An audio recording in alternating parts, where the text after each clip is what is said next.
Good morning, everyone. I'm Oakland County Executive Dave Coulter, and I'm so glad that you're joining us as we launch our newest economic development tool, the Oakland Local Business Connect program. You know, we have so many great resources for small businesses at the county, and we want to bring those resources directly to you. And we can save you a trip to the county offices at the same time. We recognized that businesses would need special attention to survive the COVID-19 pandemic, and Oakland County stepped up last year, giving grants, service assistance, and reopen kits to more than 15,000 businesses. But we're not done. There's still work to do, and we'll continue offering assistance to small businesses like yours with critical services and resources to help with the acute needs you still have. So the help we're offering won't stop with this Local Business Connect program. Stay tuned for more programs to come, because while it seems to be waning, COVID-19 isn't gone yet. These programs succeed because we also have local and state partners here with us today who can give you both a community and a more global perspective on the best ways to navigate what can be a sometimes confusing bureaucracy. They're going to provide you valuable insights on everything from how to craft a business plan all the way to best ways to use online platforms to grow your businesses. So sit back, enjoy the session, and good luck with your business ventures.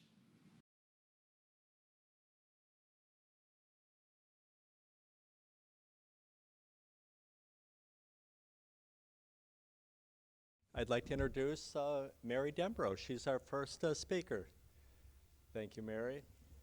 Mary's the reason we untaped the microphone, so I don't know what she's going to be doing out here.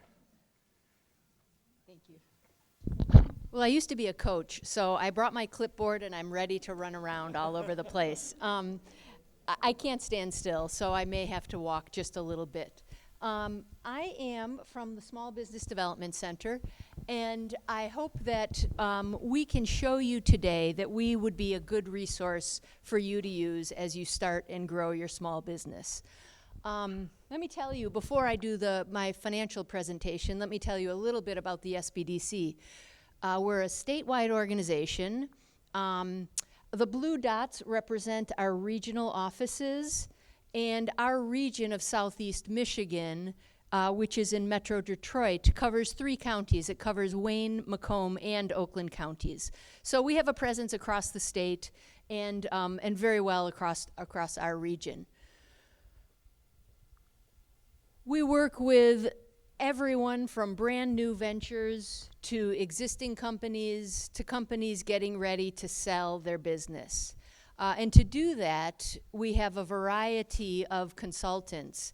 I'm here today, Diana is here, Stan Goff is staffing our table, and I think we're going to have one of our growth group teams join us in just about 15 minutes. So we have teams that work with you if you need a specialist consultant or a generalist consultant as you're starting your business. We help you with consulting, we have training, and we do market research. The way to get started with us, which I'll mention right now and hopefully we'll mention several times, is to go to our website and sign up. We just launched a new website. Diana and I have been going through it, more than I've ever gone through our website before. There are several ways that you can sign up for consulting on the website. You can start to read through a link, decide you want to take a training. There's a way to sign up. It's michigansbdc.org. So couldn't be easier. And we do consulting, education and training, market research, and our technology team helps people with technology commercialization. What our training covers is a lot. And I kind of said I wasn't going to mention the pandemic because everybody's mentioning it. So what pandemic? But one of the good things that came out of the last year is that instead of having to take a training at your local office, you can now take a training anywhere across the state. So if the training comes up next week and it happens to be out of Traverse City or the Upper Peninsula or Holland, you can get on that training because they're all online, they're all on Zoom, And it's very easy to take those trainings, which just gives you more offerings and more time. You don't have to wait for a training to come up in our particular area.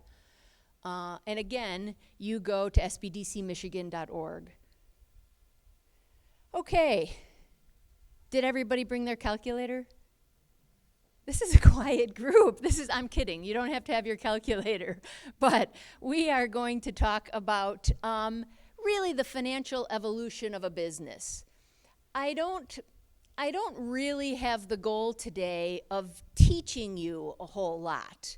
What I have the goal of today is showcasing you some things that small businesses need to think about in ways that we help you. If you understand everything on the slides, we can probably go deeper and more thorough than that for you. If you don't understand something on one of the slides, then give us a call. Sign up for some consulting. So let's talk about, we're in business to make money. Let's face it. How much money or where or when we get that money could be different. It is different for every one of us in this room. But it is important for a business, in order to stay in business, to be profitable. So the first thing, if I'm going to start a business, if you're going to start your businesses, if you're still really in the early stage, take out that back of a napkin and kind of say, how much money, first of all, don't even think about your business. Just think about how much money do I need to live on? How much money do I need to have in my pocket? And let's, say a month, at the end of the month, to pay my bills, to do what I want, maybe to make more money. And then we start to think of, can our business make that much money? Do that back of the napkin calculation. If I sell this much, and I have some expenses, I'm just starting to jot down my notes, how much money does that make? And do those two things coincide with one another? If they do, good, then we keep moving on. If they don't, hard stop, and let's figure out what and where we can go next. So again, we're gonna start by just thinking, nothing formal yet, but we're gonna turn it into formal pretty quickly. So the first thing, now my idea was feasible. I think I can make money doing it. Haven't started to do much research yet, but the numbers, I'm like, okay, now I'm going to keep going deeper and deeper. So now I'm going to make a list of the startup costs that I might have in my business. And that's what it is. It's a list with the costs. And I have had businesses bring everything from, I'm going to start a restaurant and I need $250,000. And that's their startup list. $250,000, so that doesn't cut it. I've had other people do a framing business where they had a startup list of like 200 items, and that was a little bit on the other side of the coin. So there should be a detailed list. There should be backup if you need a bank loan. We can't make up the numbers on here, but it's simply a list and the final amount of what you need to start up. So now we're kind of starting to put something together and talk about how much money we need and where we're going to go with our business. One of the things I like to say, so next we had that back of the napkin where we thought about the amount of sales that we wanted. And now I always tell people to mind their P's and Q's, which for those of you who are interested in trivia, come from old-fashioned typesetting when people actually set letters on a block and then made a print so that it was really easy to mix up the P's and Q's, because if you put one backwards it would be the other letter. Well, in this situation we mean price times quantity. So if whatever items you're selling, and I have two very different types of business. I have a product. And quite honestly, I don't care what product it is you're selling. I do care, but for all intents and purposes up here, in this one, you're selling a small pizza for $10 and a large pizza for $14. The price of the first item, you think you're going to sell $2,400 in a month. Again, we've done some research. We've sat outside another pizza company to see what they're selling. We've really gotten down and dirty with trying to figure that out. You're selling a t-shirt, single color print, double color print, however many. I really like to see this detailed sales projection by month and by product. The same thing, and again, it doesn't matter what product. Usually you have several different products that you're selling with several different prices. Same thing on the service side. Whether you're a consultant, an accountant, even some of the services like a plumber or lawn maintenance, any of those kinds of things are really sort of services. Your pricing and quantity may be different, but that's okay. Again, if I'm doing some sort of consulting, somebody might pay me $1,000 a month to do whatever that service is or that product is, and I might try to get 7 of those folks in a month's time. Other people pay a little bit more money, and I'm probably going to get fewer of those. So you can see the sales profile is quite different. And now let's take a look. Let's take this to the next level, and let's take from our sales to a full kind of imagine how much money we're going to make. So we're going to add the expenses now. Hopefully it's not too much numbers this early in the morning, but I would write my letters in Excel if I could. I'm a big spreadsheet fan. So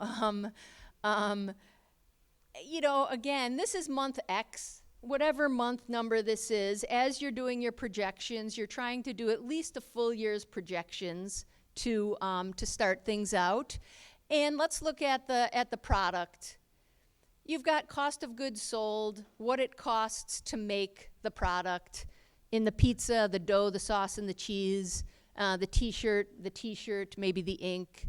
You've got some supplies, paper, napkins. You've got direct labor, the people actually making the product for you. So then we have what's called your total variable expenses, which have a percent next to them. That's a percent of sales or revenue, right? Sales and revenue are the same thing. And your gross profit, and then just your fixed labor, some other fixed expenses. So you're making about $9,000. EBITDA, let's talk about that for one quick second. Just a really easy way to think of it, operating earnings. What you're making by doing what it is you do. Okay, and it actually stands for earnings before interest, taxes, depreciation, and amortization. So it's earnings before all that other stuff that is non-operational. It's important, and it could get, costly. There could be some bigger numbers in there, but this is what you make doing what you do. The consultant, the service business, they don't have variable costs typically, or if they do, they're very, very low, but they do have higher fixed cost. So they might have some administrative folks, they might do some advertising, pay their utilities, other things. So in this case, they both make the same amount of money at the end of the month. So hopefully you understand, and now when we ask you to come in to get our consulting, we ask that you bring a draft of a business plan. And most people can easily kind of write out their business plan, a few pages, just so that you start to get your thoughts on paper. You start to sort of solidify your thoughts. If I read it, or Diana or Stan, we understand what it is and where you're going. I'm always a little bit chagrined by the fact that many people don't do the financials. They say, oh, I can't, that's harder. Well, I hope that you'll see it's adding and subtracting, it's thinking it through, but it's not rocket science. It is relatively simple. If you do need help, we're happy to help. And hopefully you can put something together that at least starts out by saying, this is what I want a month to look like after I'm in a mature state. This won't be anybody's first month in business. This would not be month 1. Okay, does that make sense? Is everybody kind of with me? Oops. So now, here's the quiz of the morning. And I'm going to have to put my glasses on for this one to make sure I don't miss anything. So the quiz is the break-even calculation. I'm going to tell you it. I didn't write it up on purpose. It's not necessarily important that you remember that today, but it does equal, for this time period, for a month, it equals your fixed costs, so your fixed expenses divided by your variable profit or gross profit margin. So 15,806 divided by 0.49 equals the amount of break-even sales that you need. So if this company did that 32,000 in sales, they would have 0 in EBITDA, right? 0 in operating earnings, but they would have been able to pay all their bills. That's a good thing. That's a mini cause for celebration if you're a small business.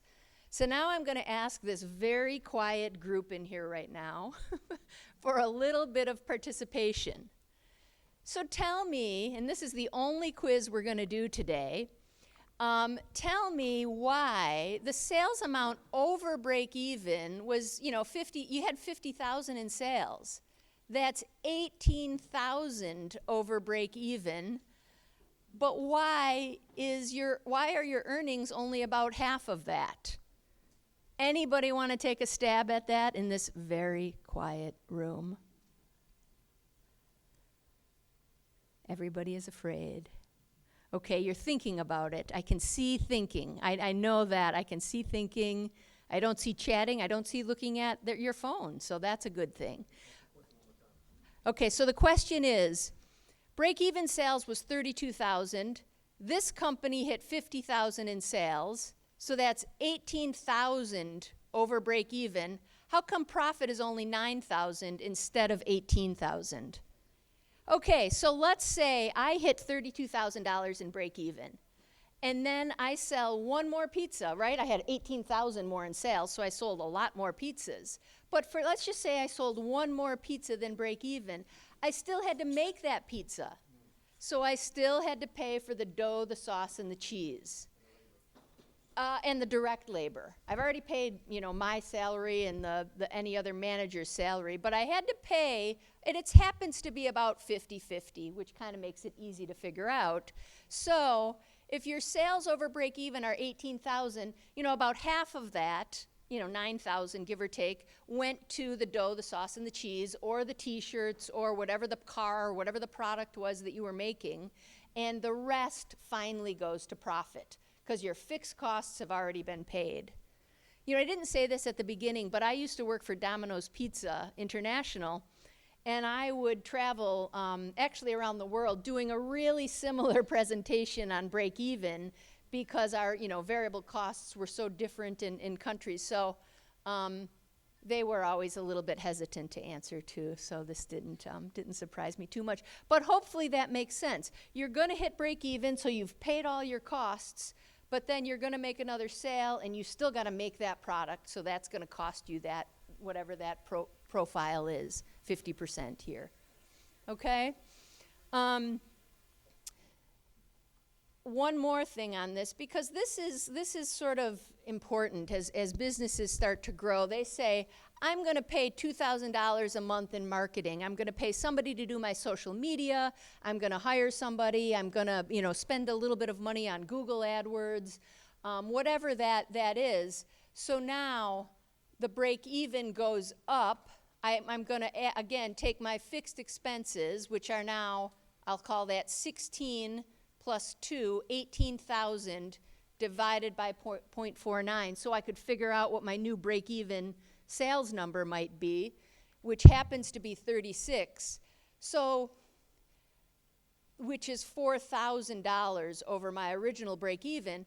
And the important thing to know is that when you add somebody and you create a product, you make a product, you don't just have to do 2,000 in sales to pay for that person or that initiative. You have to figure out what that additional cost might be. And here again, it's $4,000 to pay for that $2,000 person. And again, that's because half the money goes to the t-shirt or the dough, the sauce, and the cheese, as I'm saying. Okay? And again, what I If you're like, okay, I sort of get this, but it's not solidified yet, that's what I want to sort of whet your appetite and say that's what we can help with, whether you're a startup business and maybe you're not this far along yet, or you're an existing business and you're like, yeah, I really need to sort of analyze my numbers and figure out what's going on. So finally now, we're at the point in a business's evolution where you're getting ready to sell your business. Okay, we've done all of those calculations, we've added people, we've added marketing, we've streamlined things, so you are ready to sell, exit the business, retire. And a few things to think about as you're going through that. It's a good idea to say, okay, I think I want to sell my business in a couple of years. So let me shore it up now. And quite honestly, in those last couple of years, you should be trying to make more profit. Okay? So, you know, we are all small businesses. If there were expenses that you maybe didn't need to spend, or you were paying yourself a little bit too much, it's kind of time to pull in those reins to try to make money, because frequently a business will sell. Remember that word EBITDA, that big fancy word? A business will sell as a multiple of EBITDA. So for instance, when I was at Domino's and somebody was buying a franchise from another person, that might sell at 7 times EBITDA. You know, a local store without that national brand and franchise might sell for 5 times EBITDA.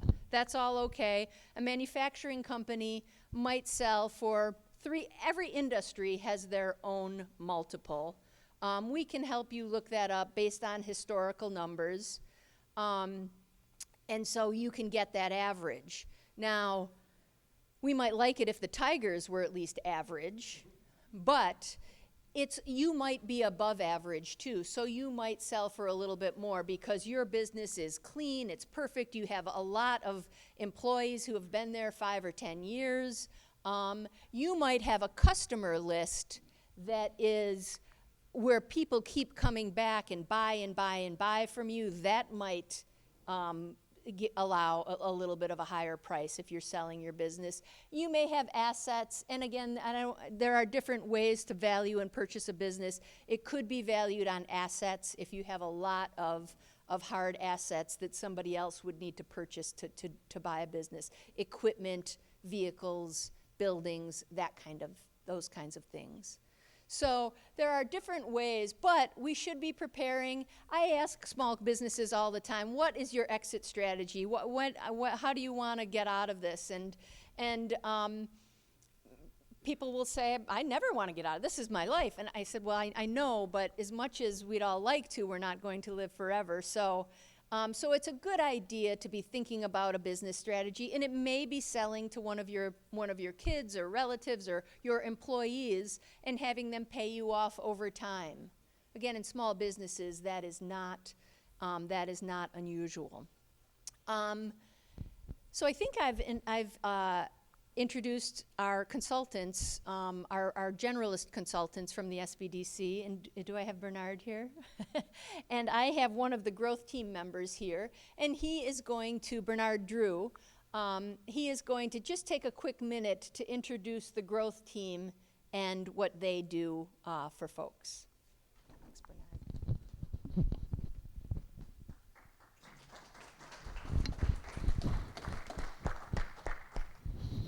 I think just listening to Mary, you've probably gotten a great glimpse of how broad the scope of services and the volume of technical support you can get from the SBDC. She's a powerhouse, and I'm sure you saw not only the awareness of some of the intangibles that you're going to need to be able to master in your business, but even the technical precision of really understanding your numbers. And I can appreciate the grassroots element of, before you make that $2,000 expense, do you really know, have you really counted up all the costs of what it's going to take to make that happen? Well, I'm having the privilege of being part of our growth team. And Mary is a senior consultant. She can handle pretty much any size, scale, scope of business. I'm not going to say that that's the case for every consultant with the SBDC. We've got a lot of consultants across the state that specialize in startups, do a lot, because there's a different scale and scope of challenge you have as a startup. I'm just getting started. Everything falls on me. I don't have a place yet. I barely have business cards. There's a certain scale and scope of challenges that you're dealing with at that level. And then during the progression of your business, you're going to keep hitting ceilings. You're going to hit one threshold and say, how do I get to the next level? You're going to hit another threshold. How do I hire an HR director? Those are different types of problems. Well, I'm part of the growth team, and our intent with the growth team, we're a statewide team. We work remotely. I'm based out of our Grand Rapids office, but I live in the Flint area. And so we're able to cover statewide, and the intent of the growth team is to assist with businesses that are striving or close to or have already achieved $1 million or more in annual revenues, 10 or more employees. You've been in business 2 to 3 years, and those are not ironclad, rigid figures, but it's a baseline because we have great skilled consultants throughout the regions across the state that can help in various capacities. All that being said, I want to make sure that I echo some of the things that Mary just shared. The growth team has a very strong emphasis in recognizing that you've got different financing requirements, questions that are going to be asked of you when you're looking to scale at that level. We also recognize that there is a ceiling. We just completed a 3-week webinar series on, 6 weeks, on bridging the $1 million gap. Oh, thank you. You were right on it. You said you would be. Bridging the $1 million gap. And it's the reality that most of us in our businesses, and I've had some wonderful experiences in business, and I've had some terrible experiences in businesses. In most of the cases, it was because I had lack of knowledge, lack of information, lack of resource. Our Focus 4 program is a very intensive one-on-one coaching program for you and your team as you're aspiring to master what is the roadmap and what is the operating system, if we can say it loosely, that way that your business operates from, your vision, your strategy. How are you going to execute? And I will say this, you'll need more engagement with us because it's one thing to hear a good idea or strategy for your business. It's another thing to write it down and make it look real pretty in the business plan. It's another ball of wax when it comes to how do I actually implement this and engage this, not just one time, not just for 1 month, but sustainably as part of the infrastructure of our organization. Focus 4 is a coaching platform that we have with the growth team to help you to scale to implementation to the point where you don't even need us anymore. Cybersecurity assessment. Our tech team does some phenomenal work beyond my expectation and beyond my scope of expertise. And I'm a mechanical engineer by training. That's my training. Been in business since '06 with an emphasis in real estate. And yet the things that the tech team does to help tech-based businesses is extraordinary. And then last but not least, we've got all kind of small, quirky analysis that we can help you with. Everything from SEO analysis with our marketing team to actual marketing research. Some of you probably love doing market research on your business. Most of us hate doing that. That is over analytical and way more uptight than we ever want to be. We just want to go sell stuff. It's great to have resources with the SBDC that can help you to bridge that gap. And so with that being said, we welcome you to register for trainings and classes that we have online. There's an online library in this virtual age. Surely you know we've got webinars on webinars on webinars that you can tap into. And in most cases, I'm going to have some fun with you. Before you go in to meet with that banker, and they're going to ask you some questions you don't know the answers to, jump on one of these webinars. Educate yourself just enough more so that when they ask you what is EBITDA, you can be like, oh, yeah, I know what EBITDA is. I've been there, done that. I've seen that webinar. I've got a little coaching on it. I'm a little bit better equipped. And obviously, you can schedule a consultation to meet with us. Last but not least, I think we got one more slide here. Well, you'll carry that one through. I'll say thanks. I'll be brief. It's a pleasure to be here, and I'm thankful that Oakland County is making this available. Thank you. Thanks, Bernard. Thanks, everyone. Hopefully we've started to whet your appetite about numbers in this early in the morning. And now I'm going to pass the baton to my colleague, Diana, and she's going to talk a little bit more about the business plan. Thank you.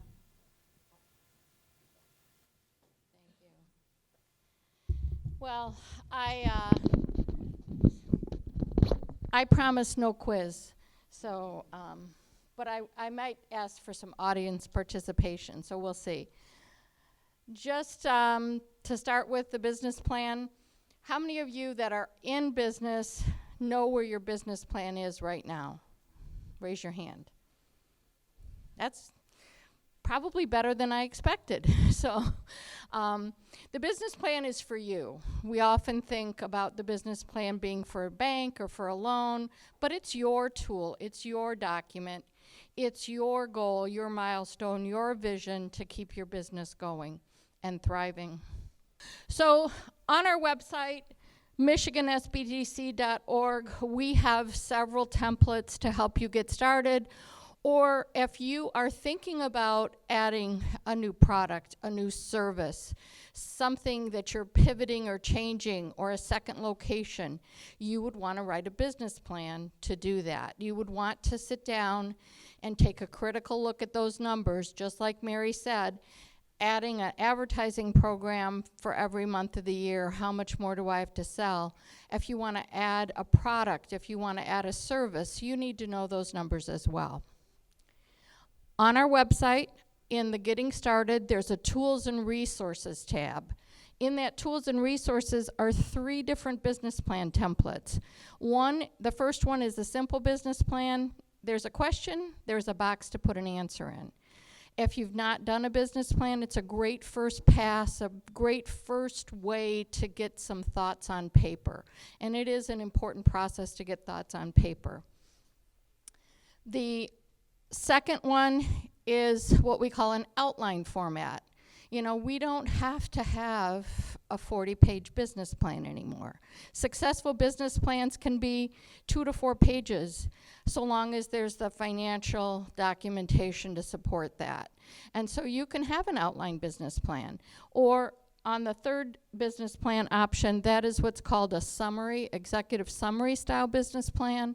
It's 2 pages, it's the basics. But if you're adding a service, if you're adding a product, if you want to really look at it and be able to go and get a loan or borrow money, that's probably enough to get started to do that. And doing that exercise will help you make that decision. So we do always have to remember to tell our story. We just have to make sure we're telling our story in fewer words and not repeating ourselves as much, because quite often when we read these 20, 30, 40-page business plans, it's the same information over and over again. And so the why does matter, and the vision matters. So what is it that you're planning to do with your business? What is that 1 or 2 sentences that's going to summarize what you're doing, or this new phase or new direction? You know, this past year, every business, I hate the word pivot, but every business has had to reinvent themselves. 20 years of evolution basically happened in 1 year. So things that would have taken us years and years to get to, we're now there now. And that vision of how you're going to keep your business going is important, and how to rethink your business. And sometimes it's a good exercise to do with your employees as well if you're already open. So the mission is how you're going to do it. So you have this vision to be this coffee company. How are you going to be this great coffee company in the community? These are the key factors that someone thought would be great to focus on. And then as you make decisions, does this fit my vision? Does this fit? This is how you use your business plan. Does this fit in with what my goals are? Does this fit in with how I thought I would do my business and how I would conduct business? You still have to give the basics, you know, layout, competition, industry data, market research. You still have to provide that, but it doesn't have to be lengthy all the time. And sometimes we can provide things with pictures and diagrams that shorten and really are much more clear and easy for someone else to understand. So adding those things is great. And then, of course, you want to identify those goals and milestones, and you want them to be measurable. As Mary said, if we're going to add 2,000 to add some advertising, what's the minimum number of sales we need to expect to get out of that? So we keep thinking through that same measurable goal and milestone. We also have another tool, and this is a way to do a spreadsheet for your marketing and advertising. This is also available on our website. There's more things that you would ever do you can edit all these documents, you can add, delete. But this lets you look at a year.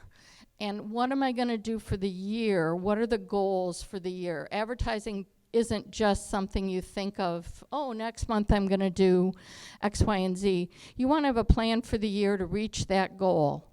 And you want to have a piece of paper that you can refer to.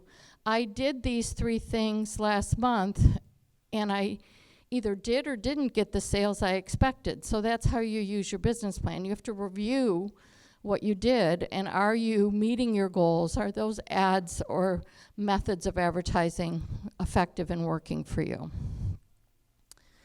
Financials, we're not going to go over them again, but in your business plan, funding needs need to be identified, how much you need to buy, what you need to buy, all that equipment, all those things from pens and paper clips to trucks and vehicles all need to be outlined.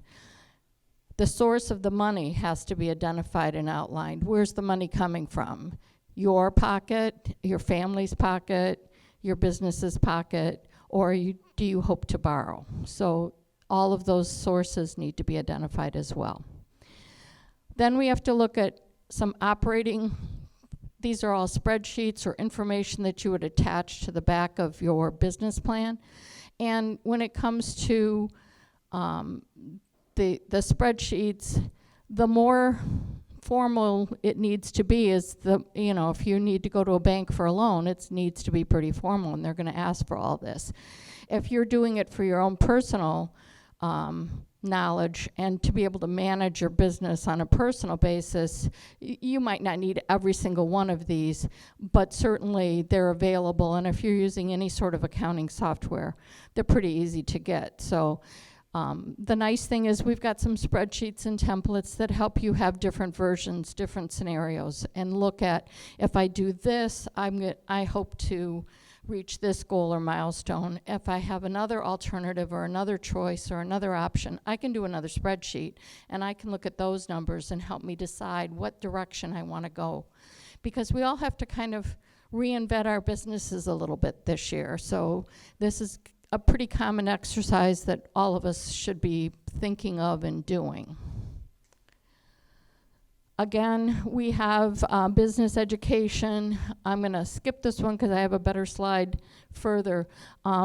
Bernard mentioned the on-demand library. It looks like this. There are the big plus, I think, the big thing that changed in SBDC was since last year, 2020, we have created more content and more training and more niche training and more information available that's free on our website that you can watch when it's convenient for you. So you can attend a live webinar that we might have coming up. Let's say there's one tomorrow at 2, but if you can't make it tomorrow at 2, chances are that webinar is going to be recorded and stored on our on-demand library, and you can watch it on Saturday evening if that's when you have the time to do it. So that is new for us. Also, we like to think of our growth team and our tech team being that forward-thinking. They've got more experience or time to create some of these webinars, and they're giving us their expertise from a different perspective than a business consultant like myself that's more general, that has has to deal with a variety of things. So it's helpful that we have people that specialize in HR, people that specialize in finance, people that specialize in management and other issues. So you're getting the benefit of their knowledge through that webinar, and that's one of the biggest changes that we've had this past year, and I think it's fabulous. Our services, again, here's the slide I wanted to see. Business education, helping work on your business plan, market research, strategic planning, finance, capital raising. Where is that money? How can you get a hold of it? What are the ways to get and apply for money that might be available or coming available? We helped a lot of folks last year just getting their forms together, getting their applications together for all the grants and opportunities to get money to help keep their business and their doors open. We have technology commercialization. We have an export team, people that focus on export information. And then, of course, we do have people that can help if you have a larger company with looking at your human resources and your organization and seeing what needs you might have or what changes you might expect in that process as well. And we have a lot of great partners. The SBDC is federally funded. We like to joke that it's your federal tax dollars at work that bring us to your door or that you get to work with us. But it is the truth. We are funded by the SBA and we are funded by the MEDC. And here in Southeast Michigan, we are supported by Eastern Michigan University. The growth team is supported by Grand Valley State University, since they're here today as well. Sorry, I don't have your little logo up there. But it is, all our services are free. There's no charge. You're able to utilize the best person available for your business and work with them. Again, we are located throughout the entire state. So let's say one of your pivots might be that you want a second location somewhere else. Well, not to worry, there's an SBDC person in Lansing, or there's an SBDC person in Grand Rapids, or actually in the Upper Peninsula. So we're all over the place, and we're available, and we're also a national network, so even other states. We like to think that we're the best, of course, but there are other states and other options, and SBDC is there for you. Finally, how do you get to work with one of us? You go to our website and you register for a consultant. You request a consultant online, and we have a team of folks that look at your information, may ask you a few questions, and try to figure out who the best fit person for you to work with. It could be me, it could be Mary, it could be somebody else, because there's approximately right now 150 of us in the state. So there's a lot of resources, a lot of different people, and we try to match the best person to your business and your needs. And sometimes I might have a client that I need advice from Bernard or someone from the growth team, and we do that. We co-work on a client. We take a piece of what's happening. If somebody else is better at it, we have them work with them, and then they come back and work with us later. So we're not offended. We don't take any of this personally. And frankly, having been a business owner, having done all this before, having someone with impartial advice to be able to help you with your business, to use as a sounding board or resource, is invaluable. So it really is priceless. So we really want to think about, you ask your friends or family or other people, maybe even in your business community, and you may or may not get the answer that is best for your business. And we certainly care about your success, but it doesn't matter whether you do product A or service B or add this or add that to us. We just want to look at the numbers. We want to look at the information. We want to look at if you're ready for that next step and how we can help you get ready for it if you're not. Sorry. So that is pretty much it for SBDC. I certainly, Mary and hopefully Stan and Bernard, we're going to be here for a while. And if you have questions, please let us know. And we will certainly be happy to work with your business at any stage.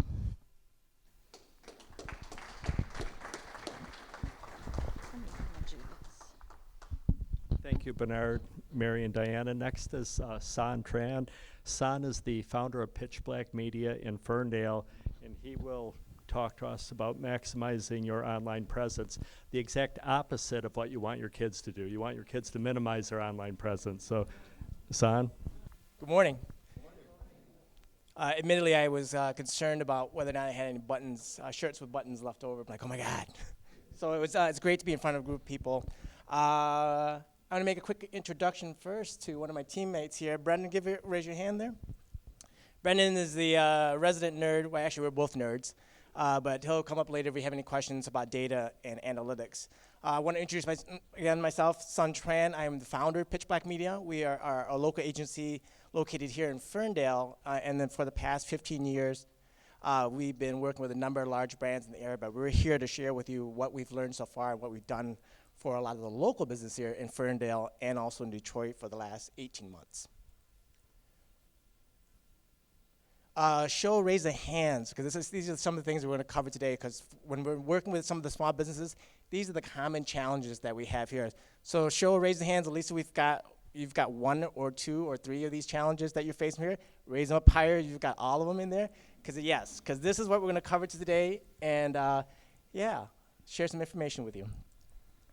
All right, how we're going to do that, we're going to go over what we found to be the most important for the small businesses. It's their local listing. And then it goes into their website. How does the user experience your website when you get there? It covers a little bit of social and how you can prioritize social channels, because there's a lot of options out there. And then wrapping up with analytics to understand and give you a sense of whether or not any of this is working for you. So let's get local. Here are some staggering numbers for us. 46% of Google searches are location-based. And years ago, actually, Google switched over to mobile-first search indexes. And the shocking number down below, the 9,000% increases of nearby me, curbside pickup, close by me. Over the last couple of years, it actually jumped up to 900%, but since COVID, it grew another 10-fold. So it's just 100-fold, actually. So it's just staggering, the number of growth. But the ones on the right there, the 70% actually come to a physical store, 78% come and make a purchase later. That's what we're trying to capitalize for you, and that's where we should think should be the priorities for a local-based business. So this is what a local pack looks like. I'm sure you're very familiar when you do searches yourself and what this comes up with. And these search results right here in the local pack, or sometimes they call it the map pack, represents 30% of all the clicks. So your advantage to get your business listed in this map pack and also the location or local pack, right? And how do you do that? I'm sure everyone here has a Google My Business page or knows what that is about. This is the number one impact on how you appear in the local pack. So how do you optimize that? It's obviously the primary category of how you label yourself as a business, right? There's secondary categories that you can select, but really it's the primary category. And over the last year, and this is something you should pay attention to, Google adds categories to those business types. So you might be an Asian restaurant, but then they might pick a more specific category like ramen restaurant. So always want to make sure you pay attention to that so that you can get very specific to the type of category that you appear in. Sometimes, yes, keywords in the title also affects that, for sure. And then proximity to the user, you can't do anything about that, right? But getting links to your local pages, especially if you have multiple locations, different areas, you want to make sure that those locations in those areas link to specific location pages on your website also, because you want to be specific to where those users end up landing, right? And of course, positive Google reviews, always paying attention to that. And it's not that you have to answer to everything, but you always have to respond to in kind of an apology or just a, hey, we're trying to do better next time.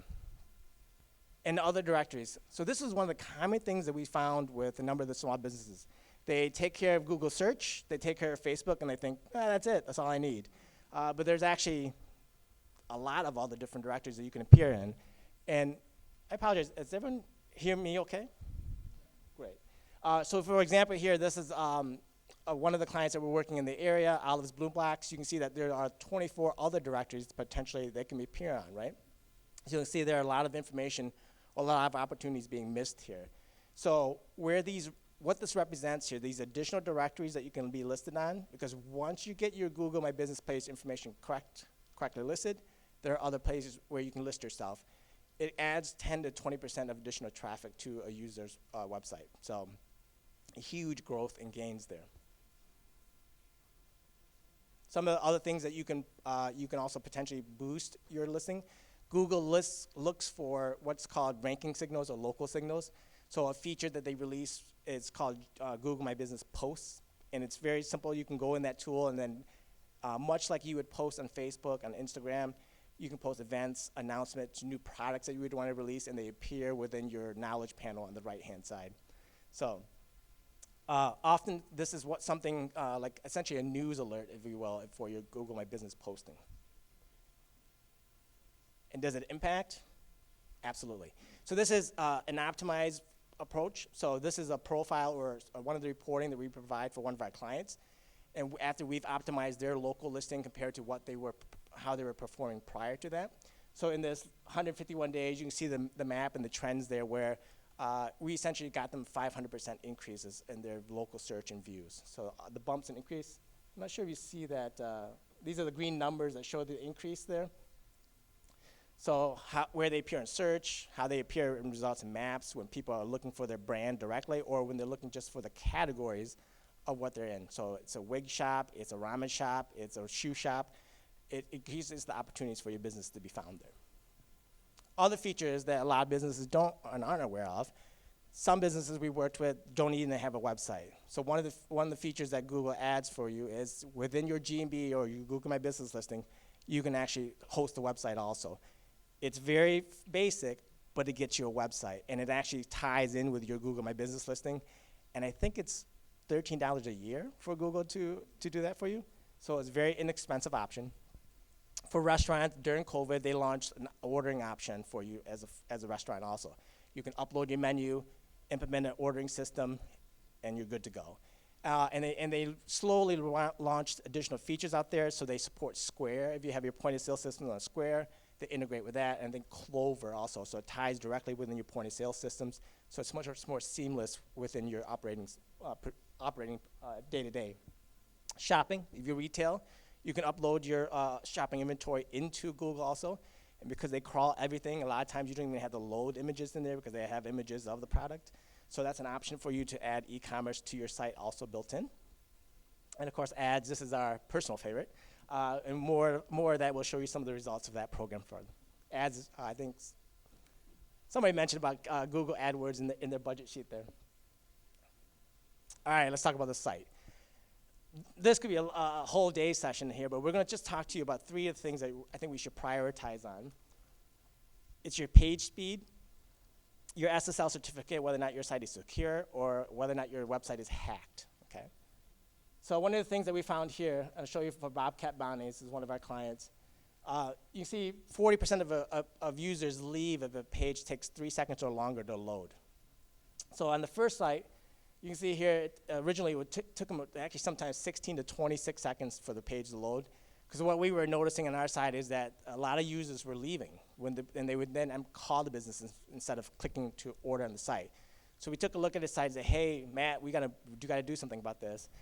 And so we took over the site, moved it to our hosts, our servers, optimized it for them, and then we got it down to a 2.3 second load time. Same site, didn't have to change very much, just moved it so that users would stop bouncing. And so you can see the numbers go up where people started to order more. They still called, but they were clicking to order more and then going through the menu more. So we were capturing a lot of those users that he was losing originally. One of the places you can do that check is gtmetrics.com. Go in there, put your website URL in there, and you can see whether or not it comes back and how it ranks. And again, 3 seconds or less is what you're shooting for.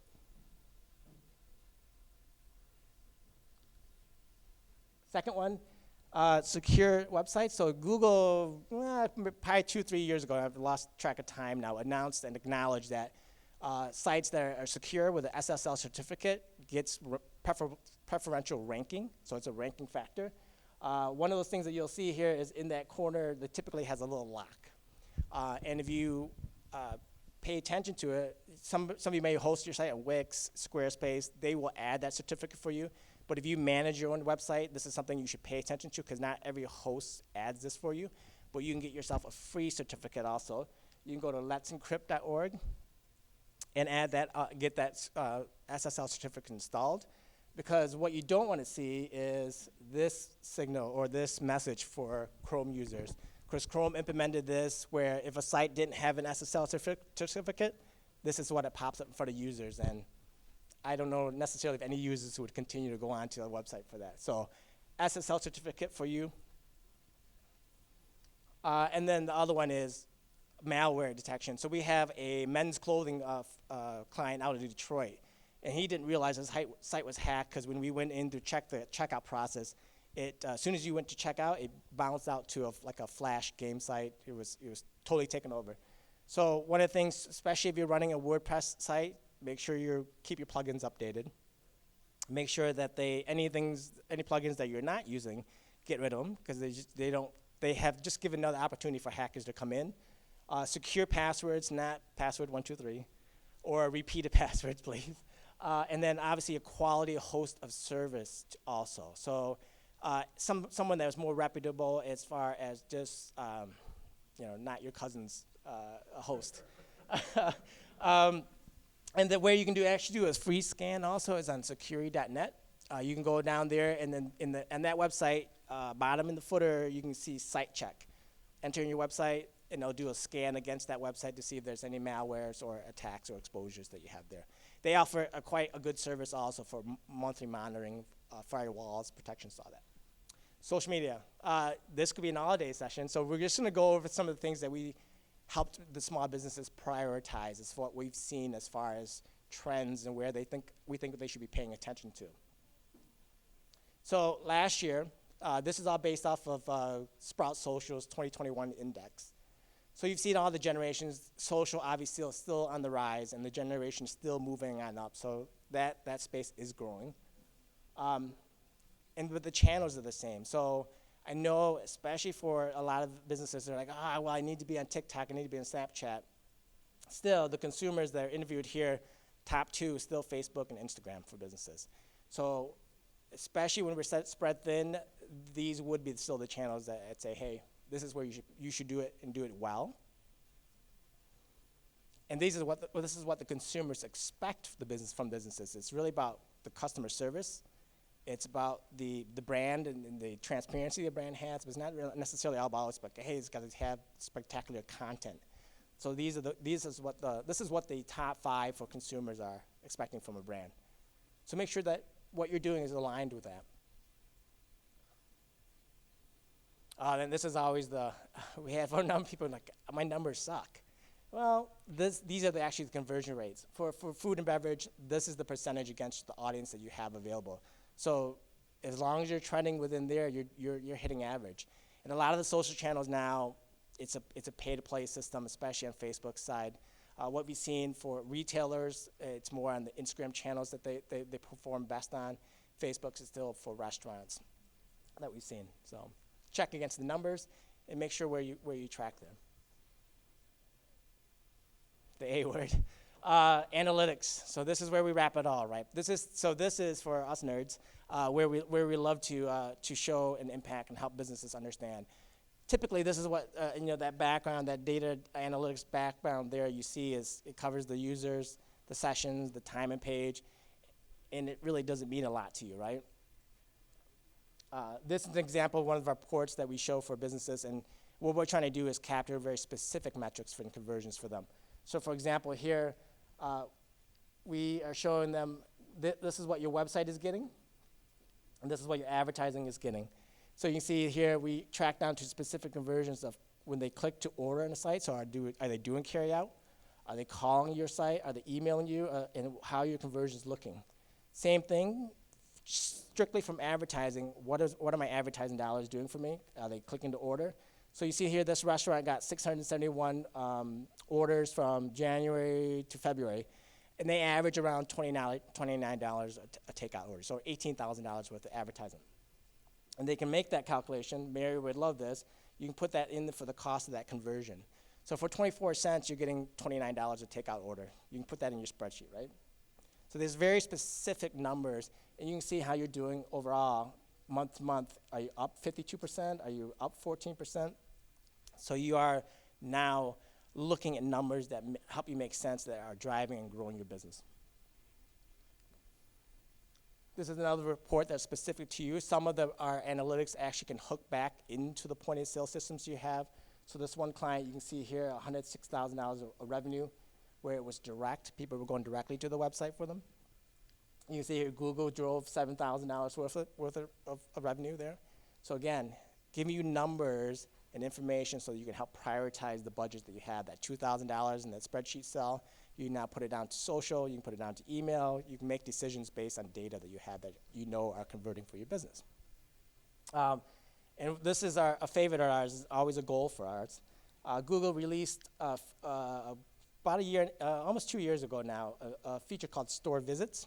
This is a beta feature, and this is the ultimate goal for a small business, right? Because you always ask the question of whether or not the person that are coming in. This actually tracks the person coming into your property, into your store, into your restaurant, and it's based on their phone, their mobile device, and it doesn't require a check-in. And so some of our restaurateurs have hit this number, so they can see each month the number of people that are coming into the store and then what channels they came in. Did they come through social? Did they come in through an ad on Instagram, or did they come in through an ad on Google, or did they come in via my GMB listing? So all these numbers now enable business to say, yes, I am getting walk-in traffic based on that number. I was worried that I was going to hit 25 minutes, and yeah, there you go, we're good. Yeah. What we want to do is try to capture the question on the recording. So I'll repeat the question, and then we'll pass it on to the speakers. Anyone want to start with the first question? For any of our speakers, and San is here too. I lost San. Oh, San's in the back. Any questions, comments? Yes? Okay. The question was about our online training and how you can sign up and do it whenever you want.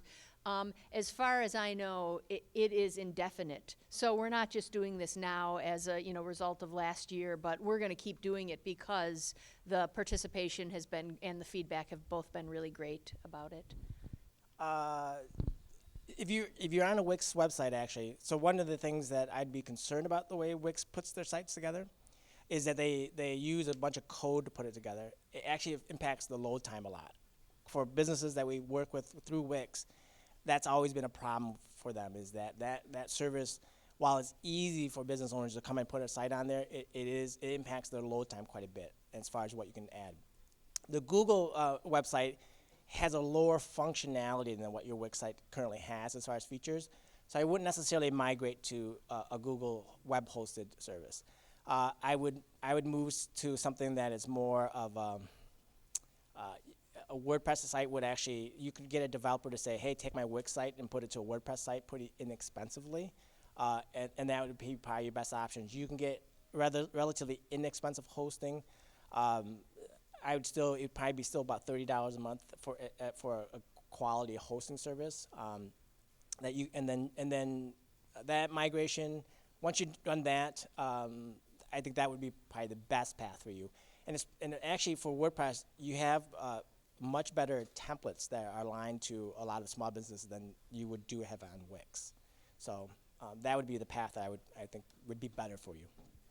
You could always email us, and we can give you references to where you can go for sources. What was you have a follow-up question? Yes, and that actually would be the priority. So for the number of businesses that are for budget reasons for anything, GMB is free. That would be where I would prioritize, because that definitely affects your local-based search first.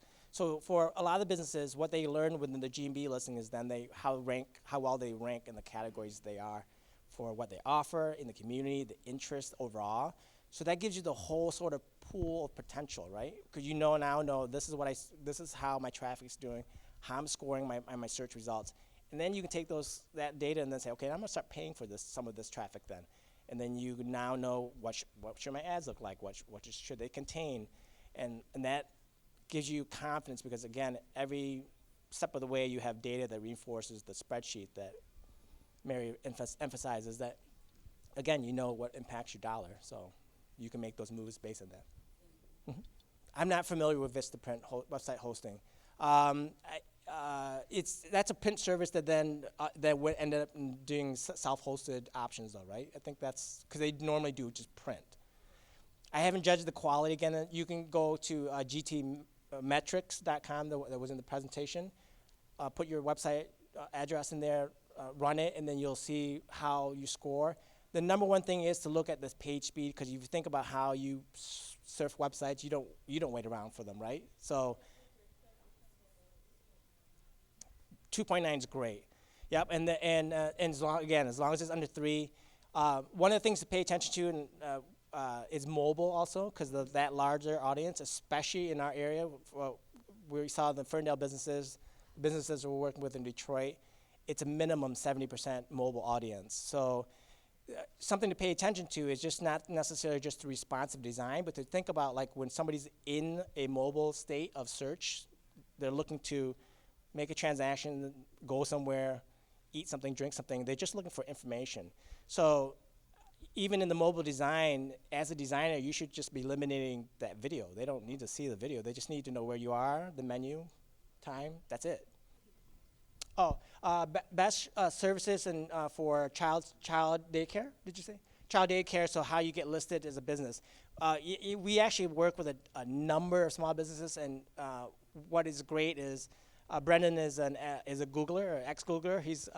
So we are, we can apply a lot of our methodologies, because it is to us data. So we can, we can do the market research that Bernard said no one wants to do.